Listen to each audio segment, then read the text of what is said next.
But let's look at how that is playing out in Africa, and I'm being joined by the founder and chief narrative officer of Clio's Advisory in the UK, Ted George. Hello, Ted. Thank you very much for joining us on the program. Hi, nice to be here. Now, COVID-19 is forcing everyone to digitalize rapidly. How are countries in West Africa responding? Well, I think we've seen actually a remarkable response from all across West Africa, because of course, West Africa is not new to outbreaks. We had the Ebola outbreak, and there were a lot of digital innovations that were created during that time, which are now showing their worth. We also have many countries where everyone has a mobile phone, or at least nearly everyone does. Many people are starting to do e-commerce anyway, and this is really, if you like, speeded it up.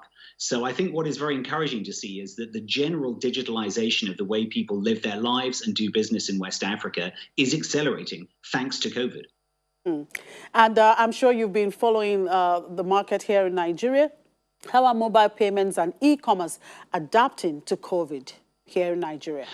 What is interesting is to see in terms of mobile payments, it's always been the desire of governments and banks to be able to introduce universal free banking. And we're starting to see that. There are a number of mobile companies who've said that they will not charge anyone if they're doing minimum payments, let's say below $1, below 50 cents. And that really is the beginning of universal free banking. And we've seen that all across West Africa. We've also seen e-commerce adapting as well. What's interesting is if you think of all of the boda drivers, many taxi drivers, all the different kind of Uber and hail riding firms that there are in Nigeria, many of them, of course, saw a catastrophic drop in traffic. People simply couldn't travel to work. But a lot of them are now redeploying, of course, and they're actually delivering food instead or medical supplies. So I think we're actually seeing quite a lot of the entrepreneurship of Nigerians, particularly in the e-commerce and payment space, saying, how can we use these tools and still actually work, rather than just saying, I can't do work my traditional way, I have to give up. Blockchain has often been seen as a solution looking for a problem. Has it found its ideal user case with COVID? Well, I would hope so. I think blockchain has been massively overhyped, and I think there are many times you simply don't need it. There are many times that actually an email or a WhatsApp message would be enough. But I think where blockchain is really showing its value is probably what you don't see in the economy. It's the deals going on between enormous companies where they need electronic signatures. Only 6 months ago, many lawyers around the world would say, I won't accept an electronic signature. They will now, because there's no other choice.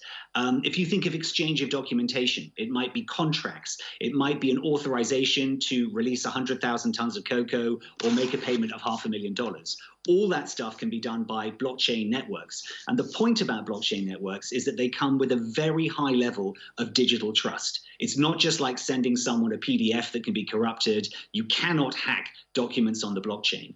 So I think what we could see here as well is a lot of these blockchain platforms where, for example, you can go and you can buy assets, you can invest in different things using the blockchain. I think we're going to see them grow as well during this period. In fact, we've already seen quite a lot of investment in those because they offer this ability to actually do a high level of trust in transactions that you can only do digitally with a blockchain.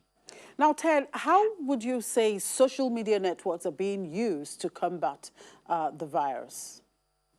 Well, I think the thing that can be said is Nigeria is a pioneer when it comes to the use of social media networks and outbreaks. If we think back to the outbreak of Ebola in Nigeria, it was deliberately spread to Nigeria by effectively a maniac. And it was thanks to the incredible efforts of many Nigerians who immediately started deploying on Facebook and on WhatsApp and various other platforms to disseminate information.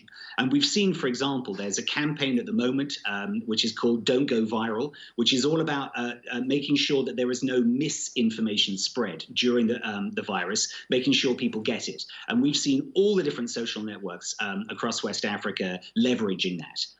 One other thing as well is to do with how people use their telephones. There's a thing called a CDR, Call Data Record. It shows live where you are.